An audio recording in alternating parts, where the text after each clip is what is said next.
Okay, week 5, chapter 7, measuring and managing process performance. Um, Constraints, companies' constraints. Obviously, Comcast again. The constraints that Comcast has. Um, One of the weaknesses, they can't keep up with the call volume that they have going in for not so much for the sales department, but for the customer service and the billing department and the retention department. High call volumes, whether the English or the international language. Um, they've expanded with a new site out in New Mexico, Albuquerque, just for international language only. Spanish is besides English being the main, Spanish is now the second largest market for Comcast. Then we have then all the other ones, the Asian, Russian, German, um, that they offer programming for. One of the biggest constraints is the call volume. The other one is the cost and the equipment that's not returned. There's huge deposit fees with customers that have bad credit, obviously, or that have a poor performance of paying their bill on time and returning equipment.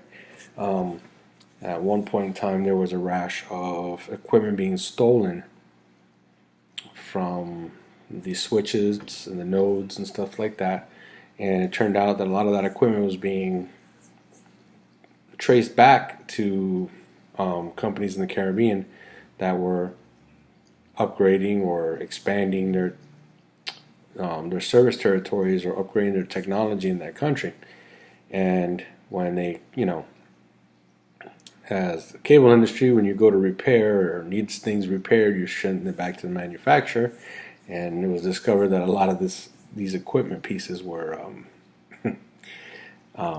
belonged to another service provider. Anyway, that was just a fact. Whether who sold it to them or whatever, that's just a whole different legal thing, and that's between the companies. Now, as measuring and managing the performance, every work group in the company has an SLA, service level agreement. We have to do so many calls per hour. So much a close rate per call on the sales side. I'm talking about the call center units. The outside sales reps have a whole different metrics, and they have to have so many sales per day, so many sales per week, and so many sales per month. Not like if hey,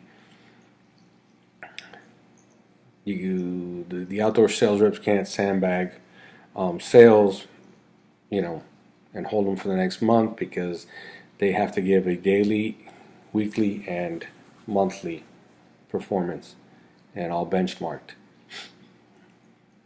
The cost of quality, obviously, the better the product, the higher the price. Once again, we go back to, they're famous for having the worst customer service.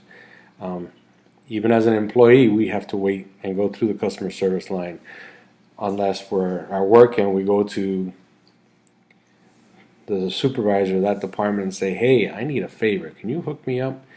And, things like that. But we have to go to customer service. We have to put in the requisition. We have to go through the whole process, even though that we're last to be serviced, because as an employee, we get 75% discount. So we're an employee and we're last. We're last to get installed, we're last to get serviced.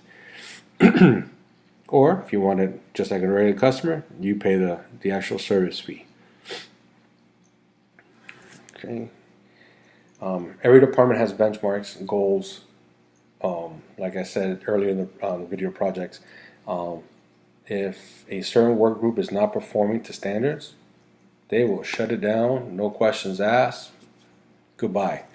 After 6 or 12 months of retraining and proper disciplinary, incentives, etc., they will shut it down. I've seen it done. I mean, they had no problem with it. Corporate office will just scrap the project, transfer people to where they're needed, or lay off the whole work group, or the whole division, and then if they need it back again, a year later or two, they'll start it back up again, and they'll have the building there empty, or that side of the office space empty, and they'll just pay the rental agreement until they need the space to be filled in or worked on.